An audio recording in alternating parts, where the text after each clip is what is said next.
ఆదికాండము 31వ అధ్యాయము. లాబాను కుమారులు మన తండ్రికి కలిగినది యావత్తు యాకోబు తీసుకొని మన తండ్రికి కలిగిన దాని వలన ఈ యావదాస్తి సంపాదించినని చెప్పుకొనిన మాటలు యాకోబు వినెను. మరియు అతడు లాబాను ముఖము చూచినప్పుడు అది నిన్న మొన్న ఉండినట్లు అతని ఎడల ఉండలేదు. అప్పుడు యెహోవా, నీ పితరుల దేశమునకు నీ బంధువుల యొద్దకు తిరిగి వెళ్ళుము, నేను నీకు తోడై ఉండెదనని యాకోబుతో చెప్పగా, యాకోబు పొలములో తన మంద యొద్దకు రాహేలును లేయాను పిలువనంపి వారితో ఇట్లనెను, మీ తండ్రి కటాక్షము నిన్న మొన్న నా మీద ఉండినట్లు ఇప్పుడు నా మీద నుండలేదని నాకు కనబడుచున్నది. అయితే నా తండ్రి యొక్క దేవుడు నాకు తోడై ఉన్నాడు. మీ తండ్రికి నా యావత్ శక్తితో కొలివి చేసితనని మీకు తెలిసేయున్నది. మీ తండ్రి నన్ను మోసపుచ్చి 10 మార్లు నా జీతము మార్చెను. అయినను దేవుడు అతని నాకు హాని చేయనీయలేదు. అతడు పొడలగలవి నీ జీతమగునని చెప్పిన ఎడల అప్పుడు మందలన్నీయు పొడలగల పిల్లలనీనెను. చార్లు గలవి నీ జీతమగునని చెప్పిన ఎడల అప్పుడు మందలన్నీయు చార్లు గల పిల్లలనీనెను. అట్లు దేవుడు మీ తండ్రి పశువులను తీసి నాకిచ్చెను. మందలు చూలుకట్టు కాలమున నేను స్వప్నమందు కన్నులెత్తి చూడగా గొర్రెలను దాటు పొట్టేళ్లు చారలైనను పొడలైనను మచ్చలైనను గలవై ఉండెను. మరియు ఆ స్వప్నమందు దేవుని దూత యాకోబు అని నన్ను పిలువగా, చిత్తము ప్రభువా అని చెప్పితిని. అప్పుడు ఆయన, నీ కన్నులెత్తి చూడుము, గొర్రెలను దాటుచున్న పొట్టేళ్లన్నీయు చారలైనను పొడలైనను మచ్చలైనను గలవి. ఏలయనగా లాబాను నీకు చేయుచున్నది యావత్తునూ చూచితిని. నీవెక్కడ స్తంభము మీద నూనె పోసితివో, ఎక్కడ నాకు మ్రొక్కుబడి చేసితివో ఆ బేతేలు దేవుడును నేనే. ఇప్పుడు నీవు లేచి ఈ దేశములో నుండి బయలుదేరి నీవు పుట్టిన దేశమునకు తిరిగి వెళ్ళుమని నాతో చెప్పెననెను. అందుకు రాహేలును లేయాయు, ఇంక మా తండ్రి ఇంట మాకు పాలు పంపులెక్కడివి? అతడు మమ్మను అన్యులుగా చూచుటలేదా? అతడు మమ్మను అమ్మివేసి మాకు రావలసిన ద్రవ్యమును బొత్తిగా తినివేసెను. దేవుడు మా తండ్రి యొద్ద నుండి తీసివేసిన ధనమంతయు మాదియు మా పిల్లలదియు నై ఉన్నది గదా. కాబట్టి దేవుడు నీతో చెప్పినట్లెల్లా చేయమని అతనికి ఉత్తరమియ్యగా, యాకోబు లేచి తన కుమారులను తన భార్యలను ఒంటెల మీద నెక్కించి కనాను దేశమునకు తన తండ్రి అయిన ఇస్సాకు నొద్దకు వెళ్ళుటకు తన పశువులన్నిటినీ తాను సంపాదించిన సంపద యావత్తును పద్దనరాములో తాను సంపాదించిన ఆస్తి యావత్తును తీసుకొని పోయెను. లాబాను తన గొర్రెల బొచ్చు కత్తిరించుటకు వెళ్లియుండగా రాహేలు తన తండ్రి ఇంటనున్న గృహదేవతలను దొంగిలెను. యాకోబు తాను పారిపోవచ్చున్నానని సిరియావాడైన లాబానుకు తెలియచేయకపోవటం వలన అతని మోసపుచ్చిన వాడాయెను. అతడు తనకు కలిగినదంతయు తీసుకొని పారిపోయెను. అతడు లేచి నది దాటి గిలాదను కొండతట్టు అభిముఖుడై వెళ్ళెను. యాకోబు పారిపోయెనని 3వ దినమున లాబానుకు తెలుపబడెను. అతడు తన బంధువులను వెంటబెట్టుకొని 7 దినముల ప్రయాణమంత దూరము అతని తరుముకొని పోయి గిలాదు కొండ మీద అతన్ని కలుసుకొనెను. ఆ రాత్రి స్వప్నమందు దేవుడు సిరియావాడైన లాబాను నొద్దకు వచ్చి, నీవు యాకోబుతో మంచిగాని చెడ్డగాని పలుకకము, జాగ్రత్త సుమి అని అతనితో చెప్పెను. లాబాను యాకోబును కలుసుకొనెను. యాకోబు తన గుడారము ఆ కొండ మీద వేసుకుని ఉండెను. లాబానును తన బంధువులతో గిలాదు కొండ మీద గుడారం వేసుకొనెను. అప్పుడు లాబాను యాకోబుతో, నీవేమి చేసితివి? నన్ను మోసపుచ్చి కత్తితో చెరపట్టబడిన వారిని వలె నా కుమార్తెలను కొనిపోవనేలా? నీవు నాకు చెప్పక రహస్యముగా పారిపోయి నన్ను మోసపుచ్చితివేలా?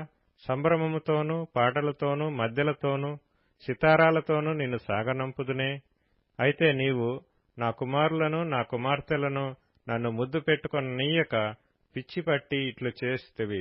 మీకు హాని చేయుటకు నా చేతనవును.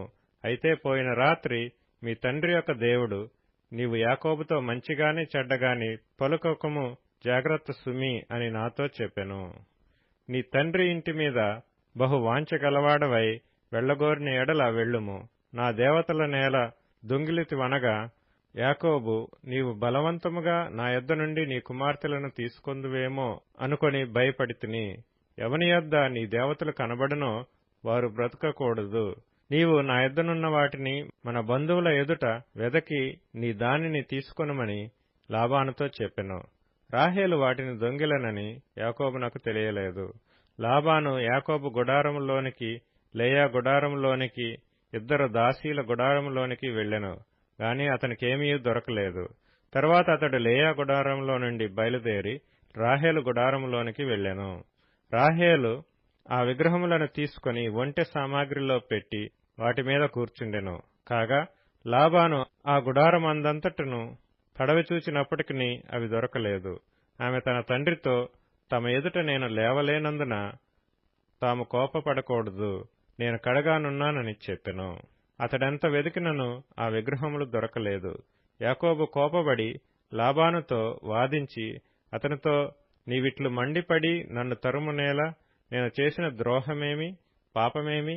నీవు నా సమస్త సామాగ్రి తడవి చూచిన తరువాత నీ ఇంటి వస్తువులలో ఏది దొరికెను? నా వారి ఎదుటను నీ వారి ఎదుటను అది ఇట్లు తెచ్చిపెట్టుము. వారు మన ఉభయుల మధ్య తీర్పు తీర్చుదురు. ఈ 20 ఏండ్లు నేను నీ యొద్ద నుంటిని. నీ గొర్రెలైనను మేకలైనను ఈడ్చుకొని పోలేదు. నీ మంద పొట్టేళ్లను నేను తినలేదు. దుష్టమృగముల చేత చీల్చబడిన దానిని నీ యొద్దకు తేక ఆ నష్టము నేనే పెట్టుకొంటిని. పగటియందు దొంగిలింపబడిన దాన్నేమి, రాత్రియందు దొంగిలింపబడిన దాన్నేమి నా యొద్ద పుచ్చుకొంటివి. నేను ఇలాగుంటిని, పగటి ఎండకును రాత్రి మంచుకును నేను క్షీణించిపోతిని. నిద్ర నా కన్నులకు దూరమాయెను. ఇదివరకు నీ ఇంటిలో 20 ఏండ్లు ఉంటిని. నీ ఇద్దరి కుమార్తెల నిమిత్తం 14 ఏండ్లును, నీ మంద నిమిత్తము 6 ఏండ్లును నీకు కొలువు చేసితిని. అయినను నీవు నా జీతము 10 మార్లు మార్చితివి. నా తండ్రి దేవుడు, అబ్రహాము దేవుడు, ఇస్సాకు భయపడిన దేవుడు నాకు తోడై ఉండని ఎడల నిశ్చయముగా నీవు నన్ను ఒట్టి చేతులతోనే పంపివేసి ఇందువు. దేవుడు నా ప్రయాసమును నా చేతుల కష్టమును చూచి పోయిన రాత్రి నిన్ను గద్దించెనని లాబానుతో చెప్పెను. అందుకు లాబాను, ఈ కుమార్తెలు నా కుమార్తెలు, ఈ కుమారులు నా కుమారులు, ఈ మంద నా మంద, నీకు కనబడుచున్నది అంతయు నాది. ఈ నా కుమార్తెలనైనను వీరు కనిన కుమారులనైనను నేడు నేనేమి చేయగలను? కావున నేనును నీవును నిబంధన చేసుకొందుము రమ్ము, అది నాకును నీకును మధ్య సాక్షిగా ఉండునని యాకోబుతో ఉత్తరమియ్యగా, యాకోబు ఒక రాయి తీసుకొని దానిని స్తంభముగా నిలువపెట్టెను. మరియు యాకోబు రాళ్లు కూర్చుడని తన బంధువులతో చెప్పెను. వారు రాళ్లు తెచ్చి కుప్ప వేసిరి. అక్కడ వారు ఆ కుప్ప యొద్ద భోజనము చేసిరి. లాబాను దానికి యగర్ షాహదూత అను పేరు పెట్టెను. అయితే యాకోబు దానికి గలేదు అని పేరు పెట్టెను. లాబాను, నేడు ఈ కుప్ప నాకును నీకును మధ్య సాక్షిగా ఉండునని చెప్పెను. కాబట్టి దానికి గలేదను పేరు పెట్టెను. మరియు మనం ఒకరికొకరము దూరంగా నుండగా యెహోవా నాకును నీకును మధ్య జరుగునది కనిపెట్టునని చెప్పెను. కనుక దానికి మిస్పా అను పేరు పెట్టబడెను. అంతటా లాబాను, నీవు నా కుమార్తెలను బాధపెట్టినను, నా కుమార్తెలను గాక ఇతర స్త్రీలను పెండ్లి చేసుకునేనను చూడుము, మన యొద్ద ఎవరునూ లేరు కదా, నాకును నీకును దేవుడే సాక్షి అని చెప్పెను. మరియు లాబాను, నాకును నీకును మధ్య నేను నిలిపిన ఈ స్తంభమును చూడుము, ఈ కుప్ప చూడుము. హాని చేయవలనని నేను ఈ కుప్ప దాటి నీ యొద్దకు రాకను, నీవు ఈ కుప్పను ఈ స్తంభమును దాటి నా యొద్దకు రాకను ఉండుటకు ఈ కుప్ప సాక్షి, ఈ స్తంభమును సాక్షి. అబ్రహాము దేవుడు, నాహోరు దేవుడు, వారి తండ్రి దేవుడు మన మధ్య న్యాయము తీర్చునని చెప్పెను. అప్పుడు యాకోబు తన తండ్రి అయిన ఇస్సాకు భయపడిన దేవుని తోడని ప్రమాణము చేసెను. యాకోబు ఆ కొండ మీద బలి అర్పించి భోజనము చేయుటకు తన బంధువులను పిలువగా వారు భోజనము చేసి కొండ మీద ఆ రాత్రి వెళ్లబుచ్చిరి.